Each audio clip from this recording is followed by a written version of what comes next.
keyakinan menjadi sangat penting bagi kita semua, sehingga dalam mempelajari ajaran Buddha, kita tidak hanya sebatas percaya begitu saja terhadap ajaran Buddha yang sesuai dengan kitab suci Tripitaka, tetapi kita mengembangkan lebih lanjut menjadi tahap keyakinan atau sada. Apa perbedaannya? Kalau hanya percaya, semua agama pun sama ya, dituntut untuk percaya terhadap ajaran agamanya. Tetapi perbedaannya di dalam ajaran Buddha, kita dituntut untuk tidak mengimani, percaya begitu saja atau secara membuta terhadap ajaran Buddha.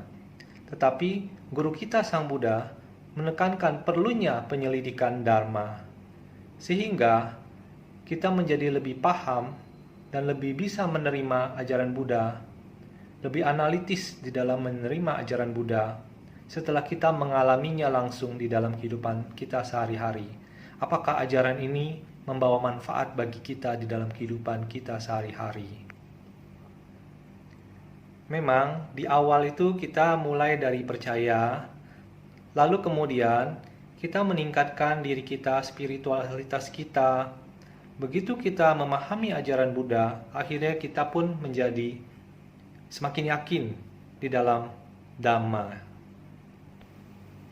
Hal ini dapat dilihat dalam riwayat hidup guru kita Sang Buddha di masa lalu. Ketika guru kita diundang untuk datang kepada suku Kalama di kala itu, warga Kalama, yang mengatakan kepada guru kita Sang Buddha, "Wahai Sang Bagawa, kami sudah sering didatangi oleh pemuka-pemuka agama dari berbagai agama di kala itu, di zaman Sang Buddha. Tetapi warga Kalama ini mengatakan bukannya keyakinan yang muncul, tetapi malah kebimbangan, keraguan-raguan.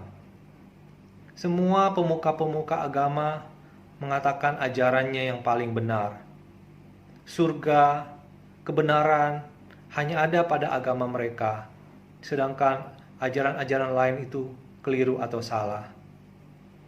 Sehingga hal ini membuat mereka menjadi bingung. Dan pertanyaan yang sama kepada Sang Bagawa, apakah ajaran Buddha ini benar? Tetapi di kala itu, guru kita Sang Buddha tidak mengatakan bahwa ajarannya lah yang paling benar, sebagaimana guru-guru agama lain di kala itu mengatakan kepada suku Kalama bahwa ajaran mereka yang paling benar. Di luar dugaan, guru kita Sang Buddha justru menekankan kebebasan berpikir, menekankan analisa dalam berpikir. Guru kita Sang Buddha mengatakan, "Jangan percaya begitu saja terhadap segala sesuatu, meskipun hal itu seolah-olah benar, meskipun hal itu datang dari berita-berita yang sampai kepada kita. Kita jangan percaya begitu saja terhadap berita-berita yang kita lihat, kita dengar, juga terhadap desas-desus yang belum tentu benar. Ya apalagi zaman sekarang, ya banyak hoax di mana-mana, terlebih di media sosial. Kita sendiri jadi bingung. Guru kita Sang Buddha pun mengatakan, jangan percaya begitu saja, meskipun sesuatu pun berasal dari tradisi, warisan, budaya turun-temurun. Jangan langsung percaya. Juga terhadap sesuatu yang tertulis di dalam kitab suci pun tidak boleh langsung percaya. Atau sesuatu sesuai dengan logika kita pun kita tidak boleh langsung percaya. Bahkan terhadap hasil kontemplasi atau renungan kita sendiri, kita merasa sesuatu itu benar, pun jangan langsung kita terima, percaya begitu saja. Atau karena sesuatu cocok dengan pandangan kita, kita pun tidak boleh langsung percaya. Atau karena kita misalnya hormat kepada guru kita atau bante kita, pemuka agama kita, kita juga jangan langsung percaya apa yang disampaikan oleh pemuka agama tersebut. Tetapi guru kita menekankan kebebasan berpikir. Selidikilah, wahai warga Kalama. Jika sesuatu itu ternyata setelah dilakukan bermanfaat, sesuatu itu tidak terhina, tidak tercela, dan sesuatu ini bisa dibenarkan oleh para bijaksana, dan jika terus dilakukan, diikuti, bisa membawa kesejahteraan dan kebahagiaan, bukan hanya untuk diri sendiri tetapi juga untuk orang lain, bermanfaat untuk siapa saja, maka terimalah hal tersebut sebagai kebenaran dan hidup dan percaya terhadap hal-hal tersebut. Di sini sudah sangat jelas bahwa guru kita Sang Buddha menekankan kepada kita untuk tidak begitu saja percaya terhadap segala sesuatu, karena terlebih di era milenial ini pun kita menyadari banyak sekali hoaks-hoaks ya yang beredar di luar sana, termasuk kesesatan berpikir di dalam agama. Dengan tidak percaya begitu saja terhadap segala sesuatu, kita mulai mengembangkan diri kita, belajar, dan akhirnya kita sampai pada tahap keyakinan atau sada yang bertumbuh semakin kuat terhadap ajaran Sang Buddha. Apalagi kita yang di generasi milenial ya, banyak muda-mudi itu seharusnya mulai berpikir kritis. Kan muda-mudi itu biasanya berpikirnya kritis. Dan kita harus berpikir secara logika, berpikir secara ilmiah. Kita harus belajar dari masa lalu. Mungkin di antara kita sudah mengetahui sejarah di masa lalu ketika ilmu pengetahuan dihadapkan kepada agama. Apa yang terjadi di kala itu? Paham-paham di masa lalu, misalnya dikatakan bahwa bumi itu datar. Ternyata bertentangan dengan temuan sains di kala itu yang mengatakan bahwa bumi ini tidak datar tetapi bulat. Akhirnya apa?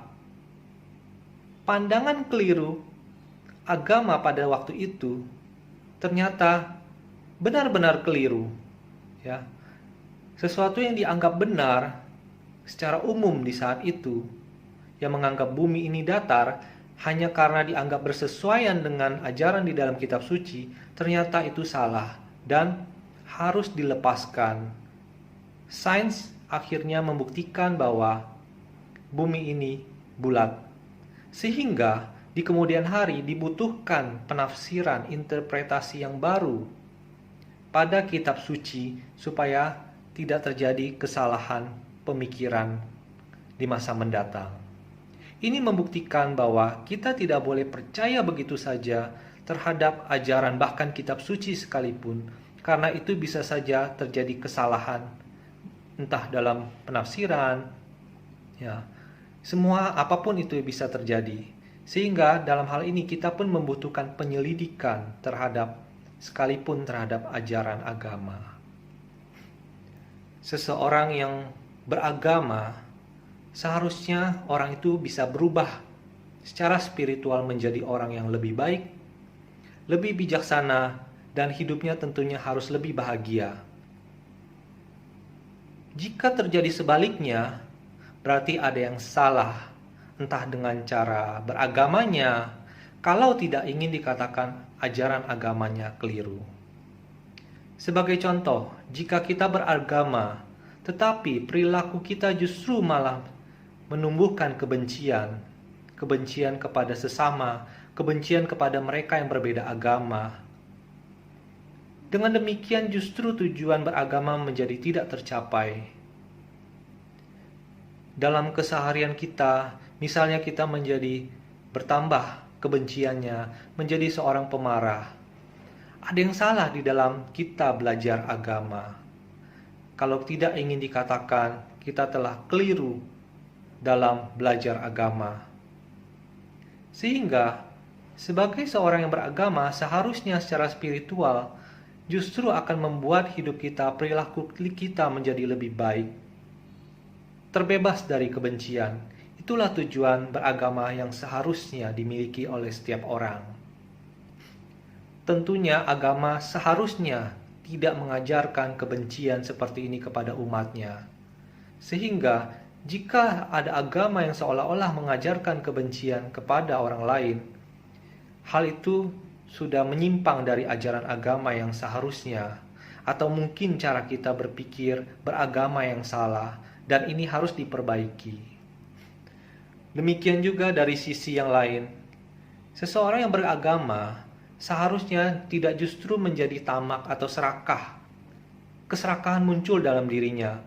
Jika sampai ada keserakahan atau ketamakan muncul di dalam dirinya, apalagi keinginan supaya orang lain mengikuti cara atau pandangannya, itu sudah pasti adalah kesalahan di dalam beragama.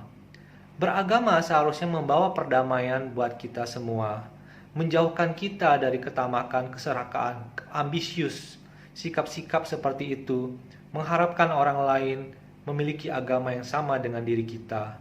Itu harus dihindari, karena itu bukanlah sikap-sikap seorang yang beragama.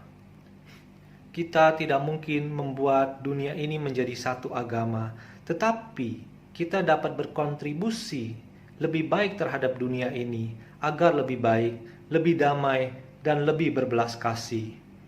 Karena setiap orang memiliki pandangan yang berbeda-beda, dan itulah justru kita harus menghargai perbedaan yang ada di dunia ini, sehingga kita bisa menjadi lebih toleran.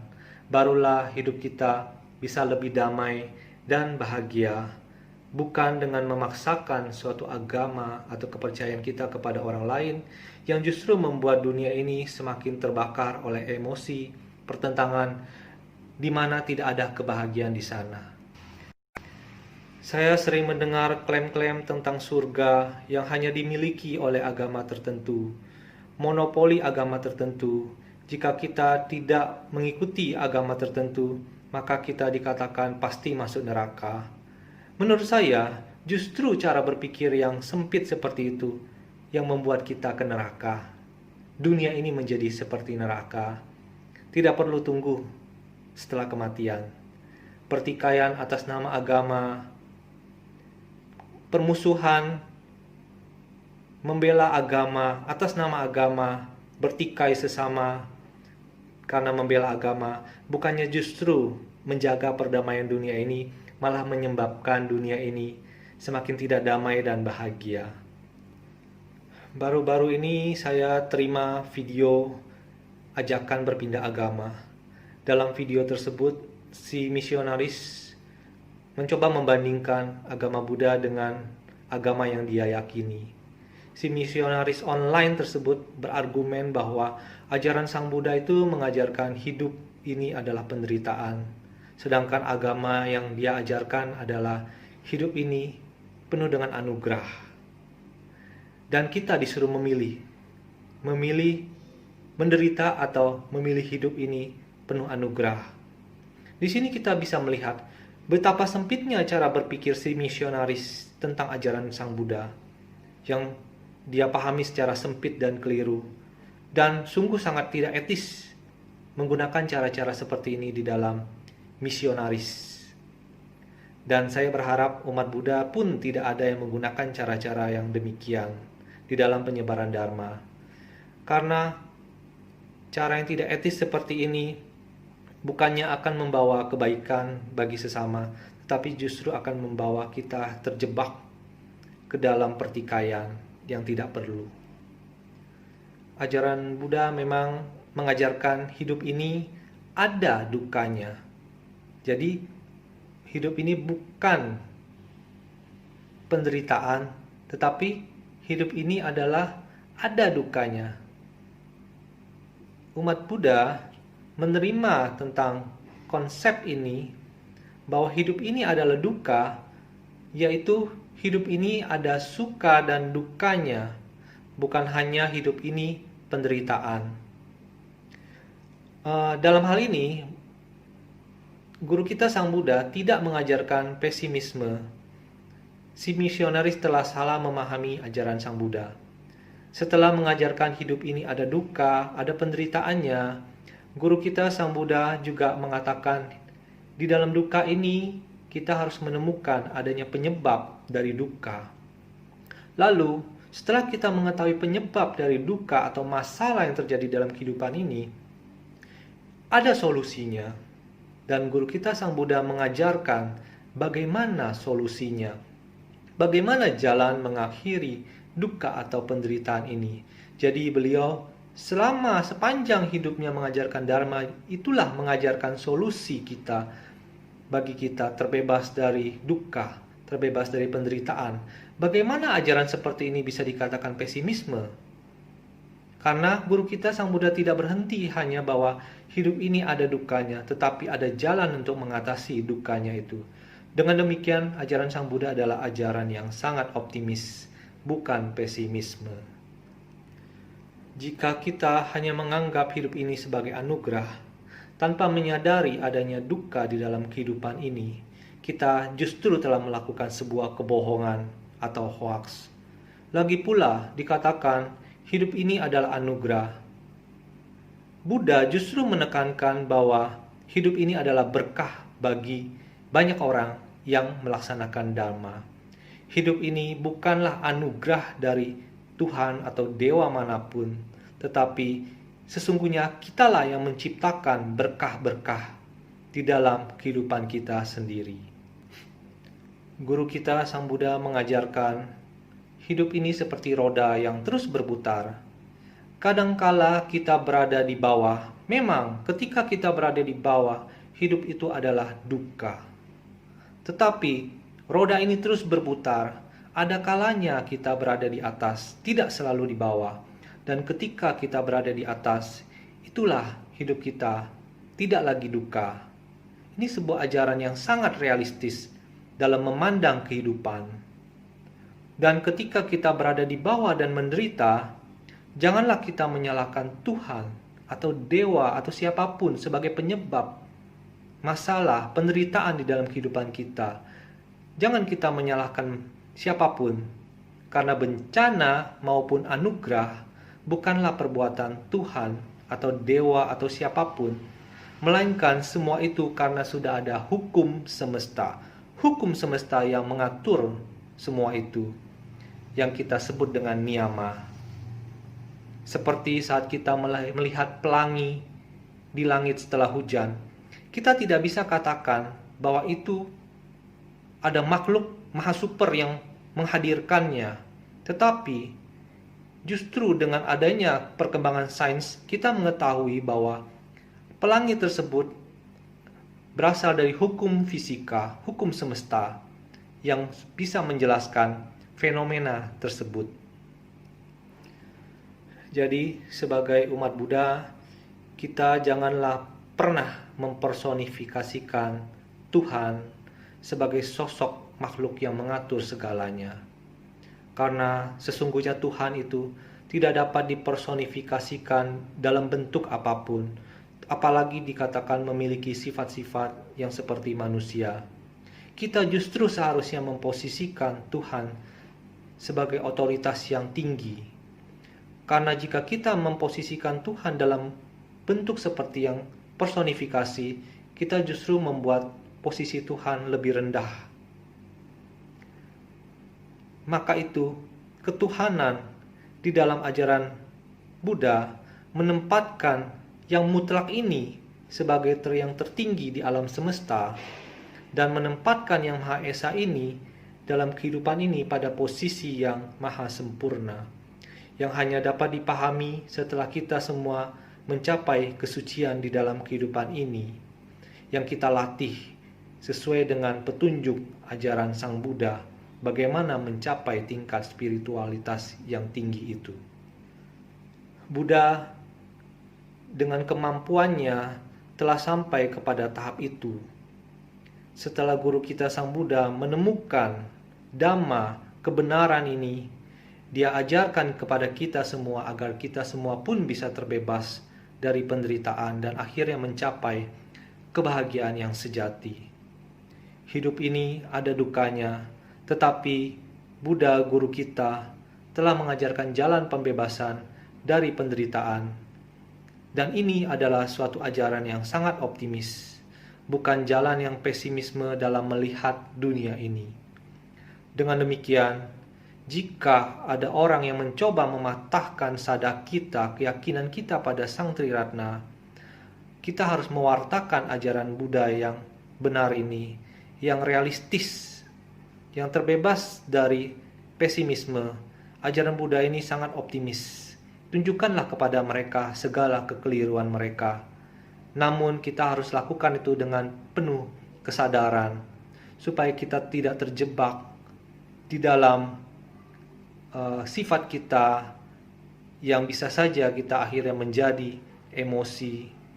Kita harus tetap waspada, supaya segala bentuk pikiran kita tetap sadar, tidak terjebak emosi negatif, misalnya kebencian menjadi muncul.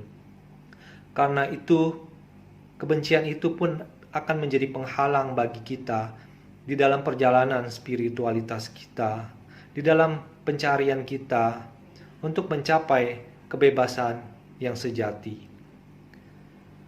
Demikian, semoga sharing Dharma yang saya sampaikan secara online ini bisa membawa manfaat buat rekan-rekan sedharma semua, sehingga kita semakin bertumbuh sada atau keyakinan kita kepada Sang Triratna, Buddha, Dharma, dan Sangha. Kita belajar Dhamma, kita perbanyak pengetahuan Dharma, dan yang terpenting kita praktekkan itu di dalam kehidupan kita sehari-hari. Sehingga pada saatnya kita akan mendapatkan manfaat dari praktek Dharma ini, dan akhirnya membuat kita semakin kuat sada atau keyakinan kita kepada Triratna hingga tercapainya pantai pembebasan seberang.